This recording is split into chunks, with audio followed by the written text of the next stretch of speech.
जय हिंद दोस्तों। Study points BRP में आप सभी का स्वागत है। तो आज हम लोग देखने वाले हैं खान सर द्वारा बनाई गई बुक का प्रैक्टिस सेट नंबर 9। तो आइए हम क्वेश्चन की शुरुआत करते हैं। क्वेश्चन है, प्रतिनिधित्व नहीं तो कर नहीं का नारा किस घटना का परिणाम है? तो ये है स्टाम्प्स एक्ट का। ऑप्शन नंबर सी इसका आंसर होगा। Option number A. अगला क्वेश्चन नंबर 2 है, जलियांवाला बाग हत्याकांड कहाँ हुआ था? तो जलियांवाला बाग हत्याकांड अमृतसर में हुआ था। ऑप्शन नंबर ए इसका राइट आंसर होगा। अगला क्वेश्चन नंबर 3 है, भारत एक राष्ट्र है डैश, इसमें क्या आएगा? भारत एक निरपेक्ष राष्ट्र है। ऑप्शन नंबर ए इसका राइट आंसर होगा। अगला क्वेश्चन नंबर 4 है, भारत में दल विहीन जनतंत्र की परिकल्पना किसने प्रस्तावित की थी? तो जयप्रकाश नारायण ने प्रस्तावित की थी। तो ऑप्शन नंबर बी इसका राइट आंसर होगा। अगला क्वेश्चन नंबर 5 है, भारत के किस प्रधानमंत्री ने श्रीलंका में भारतीय शांति सेना भेजी थी? तो हो जाएगा इसका राजीव गांधी ने। Option number C right answer होगा इसका। अगला क्वेश्चन नंबर 6 है, इनमें से राष्ट्रीय राजनीतिक दल कौन है? तो बहुजन समाजवादी पार्टी है। Option number C right answer होगा इसका। अगला क्वेश्चन नंबर 7 है, लोकतंत्र जनता का जनता के लिए जनता के द्वारा किसने कहा था? तो ये अब्राहम लिंकन ने कहा था। ऑप्शन नंबर डी इसका राइट आंसर हो जाएगा। अगला क्वेश्चन नंबर 8 है, संघवाद का अर्थ है। तो संघवाद का अर्थ पूछ रहा है इसमें। तो संघवाद का अर्थ हो जाएगा संघ और राज्य के बीच सत्ता का विकेंद्रीकरण। ऑप्शन नंबर ए इसका राइट आंसर। क्वेश्चन नंबर 9 बोल रहा है, राष्ट्रीय शिक्षा नीति 1986 का उद्देश्य क्या नहीं है? तो इसका उद्देश्य जो है, शिक्षा सिर्फ उनके लिए है जो इसमें रुचि है रखते हैं। यही गलत हो जाएगा। Option number C. अगला क्वेश्चन नंबर 10 है, लोकतंत्र को सफल बनाने के लिए क्या करना चाहिए? तो लोकतंत्र को सफल बनाने के लिए बेरोजगारों को रोजगार देना चाहिए। ऑप्शन नंबर ए इसका राइट आंसर होगा। अगला क्वेश्चन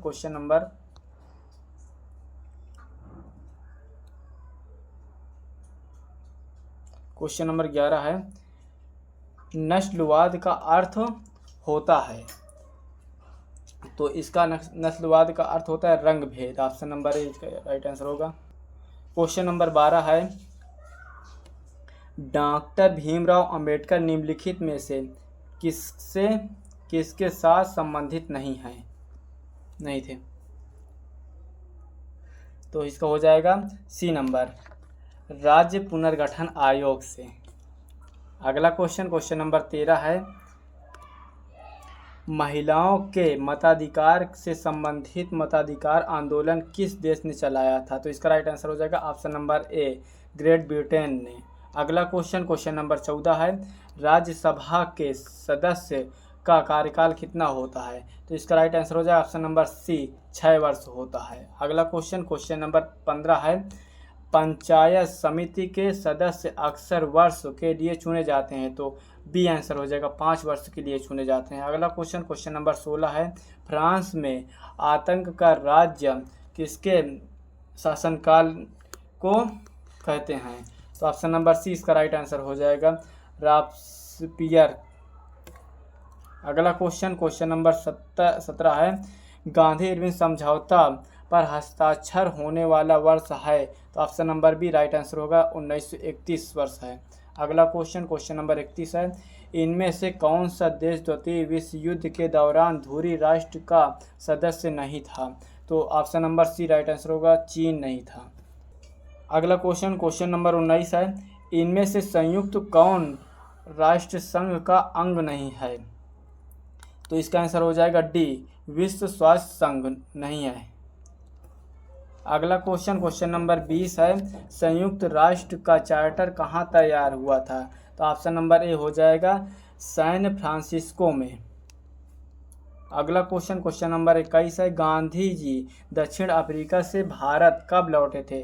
तो गांधी जी दक्षिण अफ्रीका से भारत 1915 में लौटे थे। तो इसका सही आंसर सी हो जाएगा। अगला क्वेश्चन नंबर 22 है, इनमें से कौन सी घटना द्वितीय विश्व युद्ध का परिणाम नहीं है? तो इसका आंसर हो जाएगा ऑप्शन नंबर सी, राष्ट्र संघ का गठन। अगला क्वेश्चन, क्वेश्चन नंबर 23 है, मानव और नागरिकों के अधिकार के घोषणा पत्र के बारे में क्या गलत है? तो इसका राइट आंसर है ऑप्शन नंबर बी, इनमें स्वतंत्रता, समानता तथा बंधुता को अपनाया गया। अगला क्वेश्चन, क्वेश्चन नंबर 24 है, सही सुमेलित है, तो इसमें ऑप्शन नंबर सी सही आंसर होगा, राष्ट्रीय स्वयंसेवक संघ की स्थापना 1925 में हुई थी। अगला क्वेश्चन, क्वेश्चन नंबर 25 है, औरंगजेब की मृत्यु के पश्चात किस नेता के नेतृत्व में जाट काफ़ी शक्तिशाली हुए थे? तो option number C right answer होगा, चूड़ामल। अगला क्वेश्चन, क्वेश्चन नंबर 26 है, पेशावर ए काबुल किसके माध्यम से एक दूसरे से जुड़े हैं? तो ऑप्शन नंबर ए इसका राइट आंसर होगा, खैबर दर्रा। अगला क्वेश्चन, क्वेश्चन नंबर 27 है, फर वनस्पति निम्नलिखित में से किससे संबंधित है? तो इसका राइट आंसर होगा ऑप्शन नंबर सी, अल्पाइन वन से संबंधित है। अगला क्वेश्चन, क्वेश्चन नंबर 28 है, नाथुला दर्रा राज्य में स्थित है? नाथुला दर्रा ऑप्शन नंबर ए सिक्किम में स्थित है। अगला क्वेश्चन, क्वेश्चन नंबर 29 है, वनस्पति जो विषुवतरेखी वनों से संबंधित नहीं है? तो इसका आंसर हो जाएगा ऑप्शन नंबर सी, अकेसिया। अगला क्वेश्चन, क्वेश्चन नंबर 30 है, नदी जो बिहार का शोक कहलाती है? तो कोसी नदी, ऑप्शन नंबर सी आंसर हो जाएगा इसका। अगला क्वेश्चन, क्वेश्चन नंबर 31 है, चंद्रमा की घूर्णन अवधि होती है? तो option number B right answer हो जाएगा, 28 दिन होती है चंद्रमा की घूर्णन गति। अगला क्वेश्चन, क्वेश्चन नंबर 32 है, तमिलनाडु में शीतकालीन वर्षा का कारण है? तो option number A right answer होगा, उत्तर पूर्व मानसून। क्वेश्चन नंबर 33 है, प्रायद्वीपीय भारत की सबसे बड़ी नदी कौन सी है? तो इसका आंसर हो जाएगा ऑप्शन नंबर सी, गोदावरी। अगला क्वेश्चन, क्वेश्चन नंबर 34 है, वर्ष जिसमें प्रथम पृथ्वी सम्मेलन आयोजित हुआ था? तो इसका आंसर हो जाएगा ऑप्शन नंबर सी, 1992। अगला क्वेश्चन, क्वेश्चन नंबर 35 है, भारत में रेल मंडलों की वर्तमान संख्या कितनी है? तो इसका आंसर हो जाएगा ऑप्शन नंबर सी, 18। अगला क्वेश्चन, क्वेश्चन नंबर 36 है, राउरकेला लौह एवं इस्पात संयंत्र किस राज्य में अवस्थित है? वह है तो उड़ीसा में स्थित है। ऑप्शन नंबर सी इसका सही आंसर होगा। अगला क्वेश्चन, क्वेश्चन नंबर 37 है, भारतीय राज्य जिससे होकर कर्क रेखा नहीं गुजरती है? तो बिहार से होकर कर्क रेखा नहीं गुजरती है, 8 राज्यों से कर्क रेखा होकर गुजरती है भारत से। अगला क्वेश्चन, क्वेश्चन नंबर 38 है, कारक जो जलवायु को प्रभावित नहीं करता है? तो इसका राइट आंसर हो जाए ऑप्शन नंबर डी, पृथ्वी की परिभ्रमण गति नहीं प्रभावित करती है। अब अगला क्वेश्चन, क्वेश्चन नंबर 39 है, जनगणना 2001 के अनुसार किस व्यावसायिक वर्ष में भारत की कार्यशील जनसंख्या की संलग्न द्वितीय सर्वाधिक रही है? इसका आंसर हो जाएगा सी, तृतीय रही है। अगला क्वेश्चन, क्वेश्चन नंबर 40 है, यह घर मेरा है और वह घर तुम्हारा है, रेखांकित शब्द में क्या है? यह पूछ रहा है, तो यह हो जाएगा सर्वनाम। अगला क्वेश्चन, क्वेश्चन नंबर 41 है, शांति से बैठकर अपना कार्य कीजिए में रेखांकित शब्द किस क्रिया विशेषण का प्रकार है? तो इसका राइट आंसर हो जाएगा ऑप्शन नंबर सी, रीतिवाचक। अगला क्वेश्चन, क्वेश्चन नंबर 42 है, निम्नलिखित वाक्य में रेखांकित क्रिया विशेषण शब्दों के वेदों का सही विकल्प चुनकर लिखें। तो ऑप्शन नंबर सी इसका राइट आंसर होगा, परिणामवाचक क्रिया विशेषण। अगला क्वेश्चन, क्वेश्चन नंबर 43 है, सही उत्तर छांटिए। श्यानागार कातर हिमालय संरचना के आधार पर क्रमशः इनका परिचय है? तो ऑप्शन नंबर डी, यौगिक रूढ़, योग रूढ़। अगला क्वेश्चन, क्वेश्चन नंबर 44 है, बहुब्रीहि समास में तृतीय पद प्रधान होता है? इसका राइट आंसर सी हो जाएगा। अगला क्वेश्चन, क्वेश्चन नंबर 45 है, पाठ प्लस शाला बराबर पाठशाला के मेल को कहा जाता है, तो इसके मेल को संधि कहा जाता है। ऑप्शन नंबर ए इसका राइट आंसर होगा। अगला क्वेश्चन शुद्ध वाक्य छांटिए, तो इसमें शुद्ध वाक्य जो होगा तो ऑप्शन नंबर सी, मेरे दोस्त के पुराने पिताजी तंबाकू के व्यापारी हैं, तो इसका सी आंसर होगा। अगला क्वेश्चन नंबर 47 है, निम्नलिखित में से कौन शरीर में विटामिन डी बनाता है, तो त्वचा विटामिन डी बनाता है। ऑप्शन नंबर सी इसका राइट आंसर होगा। अगला क्वेश्चन देखते हैं, 48 नंबर क्वेश्चन है, सन 2014 का फुटबॉल विश्व कप में हुआ था, तो इस ब्राज़ील में हुआ था। Option number B right answer होगा इसका। अगला क्वेश्चन नंबर 49 देखते हैं, कंगारू कहाँ का मुख्य पशु है, तो कंगारू ऑस्ट्रेलिया का मुख्य पशु है। Option number D right answer होगा। अगला क्वेश्चन नंबर 50, संयुक्त राष्ट्र दिवस मनाया जाता है, संयुक्त राष्ट्र दिवस 24 अक्टूबर को मनाया जाता है। Option number A right answer होगा। अगला क्वेश्चन नंबर 51 देख लेते हैं, यूनेस्को का मुख्यालय कहाँ स्थित है, तो यूनेस्को का मुख्यालय पेरिस में स्थित है। ऑप्शन नंबर सी इसका राइट आंसर होगा। अगला क्वेश्चन नंबर 52 संतोष ट्रॉफी किससे संबंधित है, संतोष ट्रॉफी फुटबॉल से संबंधित है। ऑप्शन नंबर ए इसका राइट आंसर होगा।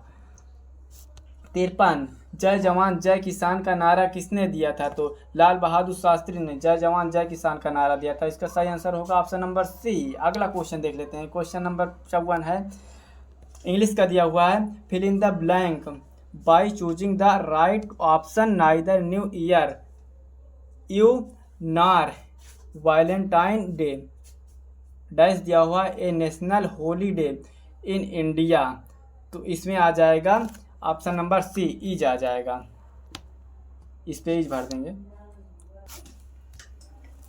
अगला प्रश्न है 55 नंबर का, यहाँ पर लिखा fill in the blank by choosing the right option.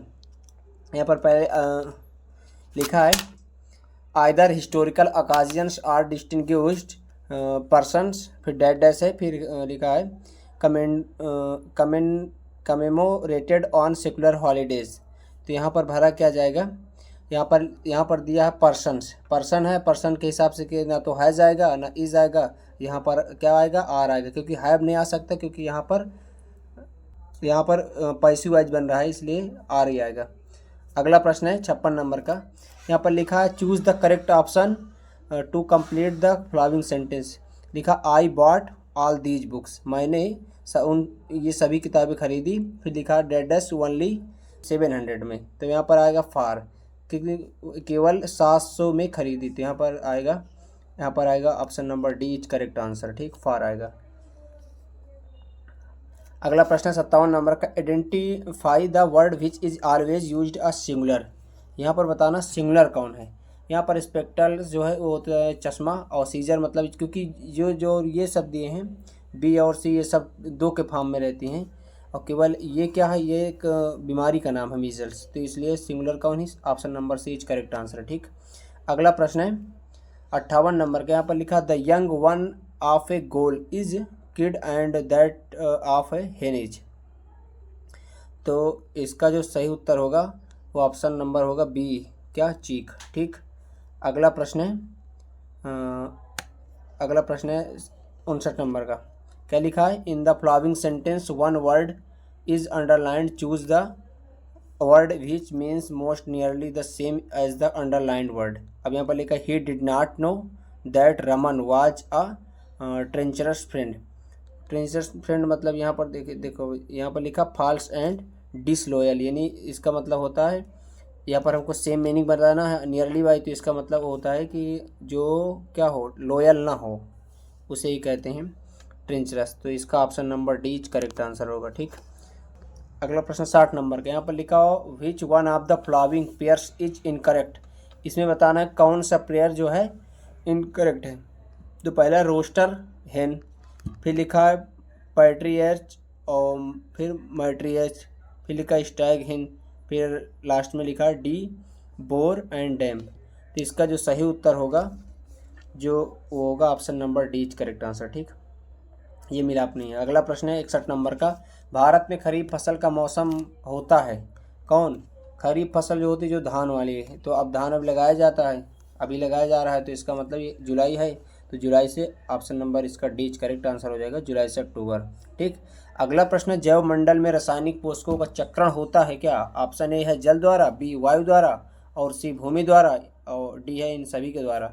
इसका मतलब है इन सभी के द्वारा क्या होता है, इन सभी के द्वारा पोषकों का चक्रण होता है। ठीक, अगला प्रश्न है 63 नंबर का, प्रोटीन संश्लेषण होता है क्या? ऑप्शन नंबर ए राइबोसोम में, बी माइटोकॉन्ड्रिया में, सी कोशिका भित्ति में, और डी एंडोप्लाज्मिक में। तो ऑप्शन नंबर ए इसका करेक्ट आंसर होगा किसमें? राइबोसोम में। ठीक, अगला प्रश्न है 64 नंबर का, खाद्य श्रृंखला में उत्पादक प्रकाश सौर ऊर्जा को बदलते हैं किसमें?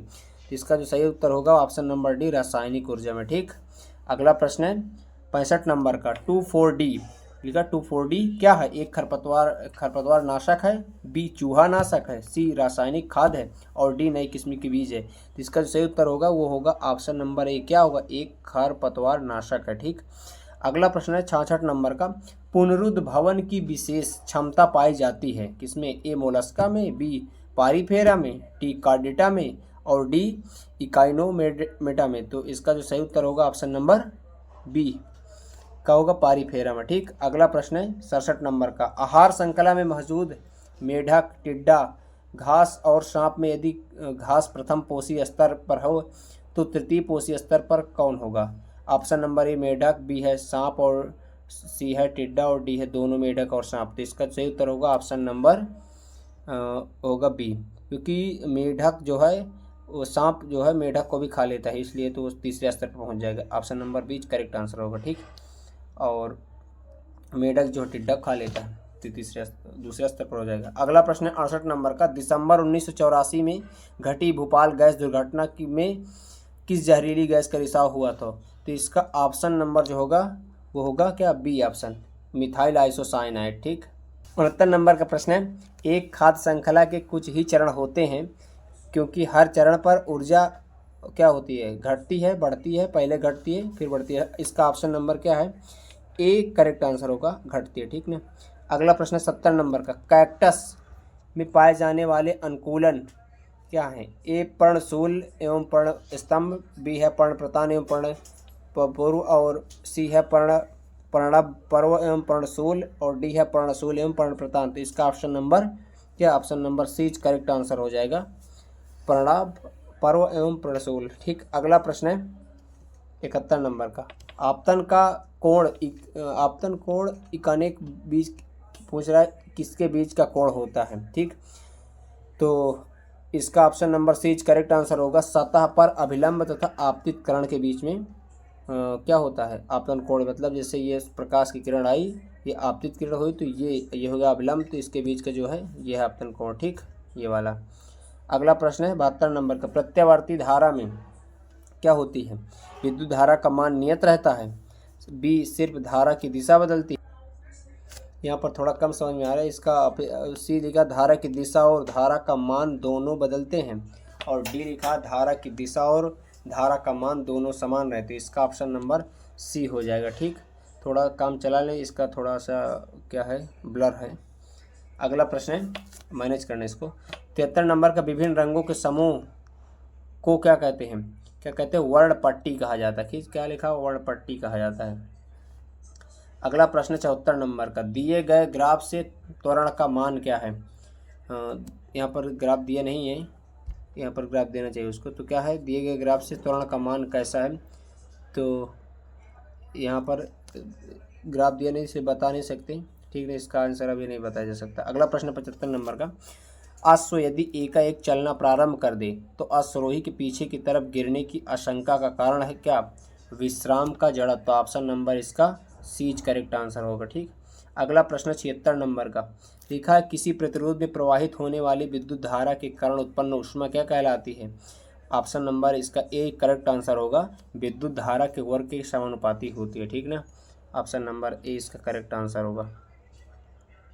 अगला प्रश्न है 77 नंबर का, प्रकाश की एक किरण एक माध्यम जिसका अपवर्तनांक μ1 है, 1 से चलकर दूसरे माध्यम जिसका अपवर्तनांक μ2 है में प्रवेश करती है। अगर आपतन कोण I है तथा परावर्तन कोण R है, तब साइन I बटे साइन R का मान कितना होगा? Option number B correct answer. ठीक, अगला प्रश्न है, दोनों द्रव्यमानों के बीच गुरुत्वाकर्षण बल का मान कितना होगा? तो ऑप्शन नंबर ए क्या G/2 होगा। ठीक। अगला प्रश्न है 79 नंबर का, कोई स्थिर बल किसी वस्तु पर 100 सेकंड के लिए काम कर रहा है जो वेग का मान 18 किलोमीटर घंटा से 36 किलोमीटर घंटा कर देता है, तो बल का मान क्या होगा? तो इसके लिए आप क्या करें, इसके लिए F बराबर होता है क्या, अगर वो होता है F बराबर mdv/dt लगा देंगे तो इसका जो है सही उत्तर वो मिल जाएगा। ठीक। तो इसका ऑप्शन नंबर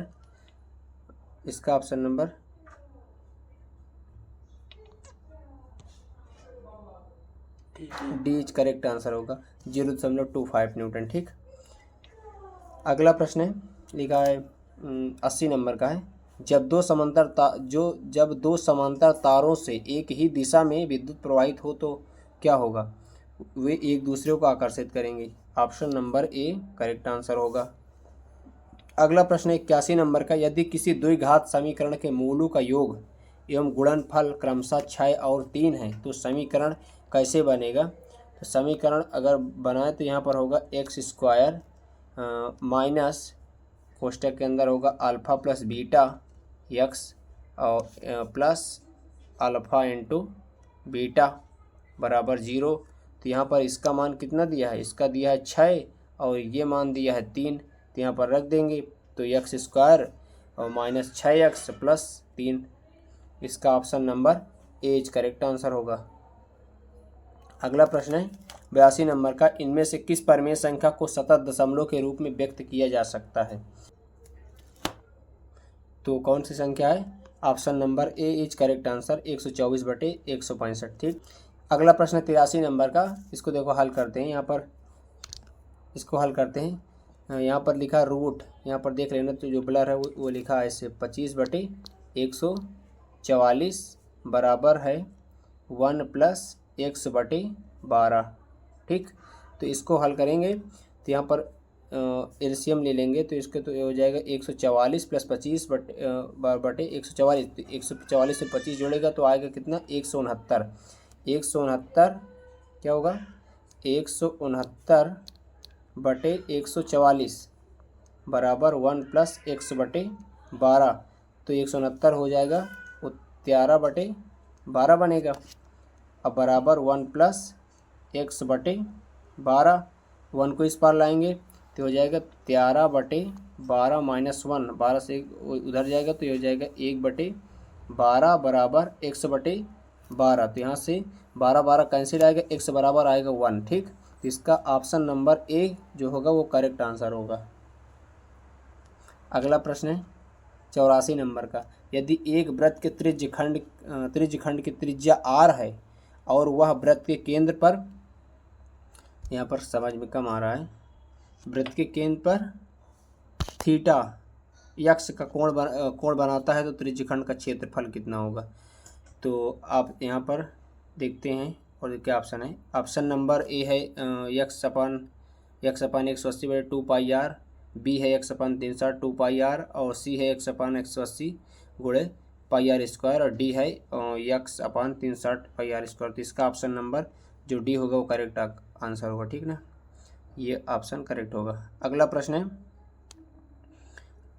है 85 नंबर का, दिया हुआ कि मासा 253 और 44 का जो मासा है उससे घटाना कितना 11, फिर लासा 253 और 440 का लासा निकालना है, उससे कितने घटाना है 253 × r को घटाना है, तो r का मान कितना होगा?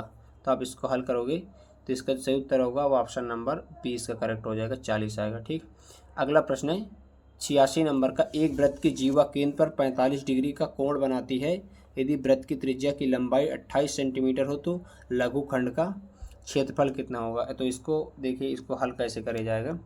तो इसका जो लघुखंड होता है वो होगा, जैसे यहाँ पर ये वृत्त है, वृत्त को हम ऐसे काट दिए तो इसका हमें क्षेत्रफल ज्ञात करना है। तो इसका क्षेत्रफल ज्ञात करने के लिए पहले ये बनता है हमारी त्रिज्या है और यहाँ पर ये ये वाले लघु वृत्तखंड का क्षेत्रफल ज्ञात करना, तो ऐसे बना देंगे। तो यहाँ पर ये त्रिज्या होगा, तो हमको पूरे में से अगर हमको ज्ञात करना है तो पहले त्रिज्यखंड का क्षेत्रफल ज्ञात कर लें, ये वाला पूरा, और उसे त्रिभुज के घटा दें। तो उसके लिए सूत्र होता है क्या, थीटा बटे 360 पाई आर स्क्वायर माइनस 1/2 यानी त्रिभुज का R sine theta, R square sine theta. चूँकि आप थीटा का मान 45 डिग्री है, आर का मान आप यहाँ पर रख लेंगे, आप इसको हल कर लेना। तो इसका सही उत्तर जो है वो ऑप्शन नंबर सी आ जाएगा। ठीक, ऑप्शन नंबर इसका करेक्ट आंसर हो जाएगा। ठीक, अगला प्रश्न 87 नंबर का, यदि एक त्रिभुज के शीर्षाभिमुख कोण 130 है तो उसके आधार के समद्विभाजक के बीच का कोण कितना होगा। तो अब इसको निकालोगे तो इसका जो सही उत्तर आएगा, इसका जो सही उत्तर होगा वो option number D is correct answer, 155 degree. ठीक ना। अगला प्रश्न है 88 नंबर का, गुणनफल लिखा है, गुणनफल 81 गुणे 83 गुणे, इसको गुणा करेंगे एक को छोड़ करके, तो इकाई अंक कितना होगा। तो इसका जो ऑप्शन है वो, इसके ऑप्शन सभी क्या हैं वो गलत हैं। ठीक ना, इसके ऑप्शन जो सही गलत है, इसका जो इकाई अंक होगा वो होगा 5। ठीक ना, इकाई अंक क्या होगा, 5 होगा। कैसे होगा, क्योंकि ऐसे होगा, क्योंकि 81 के बाद 83 के बाद आएगा 85 के बाद 87, फिर 89 आएगा। तो इसके लास्ट अंक का मल्टीपल करा दें, पहले 5 आया, फिर 7, फिर 9। तो आप इसका जब मल्टीपल कराएंगे तो 9 7 63, 5 3 15, 15 का गुणा किस में करेंगे, 63 में, तो 5 3 15, लास्ट में 5 ही आ रहा है। तो इसका मतलब ऑप्शन इसका सभी गलत। ठीक ना। अगला प्रश्न है 89 नंबर का, अल्फा और बीटा द्विघात समीकरण 3x² 8x + 2 = 0 के मूल हों तो 1/α + 1/बीटा बराबर क्या, हमें बताना है। तो यहाँ पर तुम निकाल सकते हो अल्फ़ा प्लस बीटा बराबर कितना होगा, माइनस बी अपान ए होता है। तो बी कितना है, 8 है, ए 3 है, तो -8/3 होगा। और अल्फ़ा इंटू बीटा कितना है, अल्फ़ा इंटू बीटा जो है वो होगा सी अपान ए, तो सी कितना है, 2 है, और बटे 3 हो जाएगा। अब हमें इसका मान निकाला, अगर इसको आप 3 मल्टीपल कराएंगे तो अल्फ़ा प्लस बीटा बटे अल्फ़ा इंटू बीटा आ जाएगा, मान रख लेंगे आप। तो इसका जो आएगा वो आएगा -8/3 बटे 2, यहाँ पर 3, ये 2/3, 3 से 3 कैंसिल हो जाएगा, तो -8 बटे कितना आएगा, ये आएगा ऑप्शन नंबर सी आएगा क्या, वो -8/2 आएगा, 2 से कट जाएगा तो -4 आ जाएगा। Option number C correct answer. अगला प्रश्न है 90 नंबर का, एक व्यापारी ने किसी वस्तु को 20% की हानि पर बेच दिया। एक व्यापारी ने किसी वस्तु को 20% की हानि पर बेच दिया। यदि उसने उस वस्तु को 100 रुपये अधिक में बेचा तो उसे 5% का लाभ होता है, उस वस्तु का क्रय मूल्य कितना होगा। तो इसका ऑप्शन नंबर जो सी है वो करेक्ट आंसर होगा 400 रुपये का। ठीक, आप इसको हल कर लेंगे। ठीक, अगला प्रश्न, नाभिकीय रिएक्टर में कौन सी ऊर्जा उत्पन्न होती है। तो इसका ये करेक्ट आंसर है क्या, नाभिकीय ऊर्जा। ठीक, अगला प्रश्न है 92 नंबर का, बायोगैस के अवयव कौन हैं। तो बायोगैस के जो अवयव हैं वो हैं ऑप्शन नंबर ए, क्या, CH4 H2 और CO2। ठीक ना। अगला प्रश्न है 93 नंबर का, न्यूक्लियनों का मान क्या होता है, इलेक्ट्रॉन की संख्या, न्यूट्रॉन की संख्या, सी प्रोटॉन की संख्या, न्यूट्रॉन एवं प्रोटॉन की संख्या। इसका option number D correct answer होगा, न्यूट्रॉन एवं प्रोटॉन की संख्या। ठीक, अगला प्रश्न 94 नंबर का, निम्नलिखित में से अभिक्रिया H2S और plus Cl2 plus = 2HCl + S, इसमें क्या बताना है, क्या होता है। तो ऑप्शन नंबर ए इसका करेक्ट आंसर। यहाँ पर क्या लिखा है, Cl2 ऑक्सीकारक की तरह व्यवहार कर रहा है। हाँ, ये बात सही है, Cl2 ऑक्सीकारक व्यवहार कर रहा है। तो इसका 95 नंबर क्वेश्चन है, नाइट्रोजन गैस के अणु में निम्नलिखित में से आबंध, ए है आयनिक आबंध एकल, फिर बी है एकल सहसंयोजी, और सी है द्विसहसंयोजी, और डी है त्रिसहसंयोजी। तो इसका ऑप्शन नंबर डी जो है करेक्ट आंसर है। ठीक, त्रिसहसंयोजी। अगला क्वेश्चन नंबर है 96 नंबर का, इस अभिक्रिया में 2Al + 6H+ और फिर 2Al + 3 बराबर +3H2। तो एक ऑक्सीकरण किसका हो रहा है? तो ऑप्शन नंबर 1 ऑक्सीकरण हो रहा है एल्युमिनियम का, ठीक ना। अगला प्रश्न है 97 नंबर का, ब्यूटेन तथा आइसोब्यूटेन क्या है? तो वो क्या है? वो ऑप्शन नंबर क्या समावयव है, समावयव है, ठीक ना। अगला प्रश्न है 98 नंबर का, 1 बिलियन जिसका पीएच पीएच जो है 3 है, तो उसका बिलियन में OH की सांद्रता होगी कितनी? ऑप्शन नंबर ए ये दिया है 10 की पावर 10 की पावर -11 दिया, ठीक। ऑप्शन नंबर ए इसका करेक्ट आंसर होगा। 99 नंबर क्वेश्चन है, एक इलेक्ट्रॉन का भार एवं आवेश क्या होगा? तो वो होगा ऑप्शन नंबर सी, क्या होगा? 1/1838वां प्रोटॉन का भार के बराबर, ठीक ना। अगला प्रश्न है, लास्ट एंड फाइनल क्वेश्चन है, 100 ग्रेफाइट का पेंसिल में प्रयोग किया जाता है। ग्रेफाइट का पेंसिल में, क्वेश्चन नंबर 100 है, ग्रेफाइट का पेंसिल में प्रयोग किया जाता है क्योंकि ऑप्शन नंबर ए इसका करेक्ट आंसर है, यह कागज पर चिन्ह अंकित कर सकता है। Option number A correct answer हो जाएगा इसका, ठीक। आज के लिए बस इतना ही। अगली प्रैक्टिस क्लास के लिए हम फिर कल से मिलते हैं। जय हिंद दोस्तों।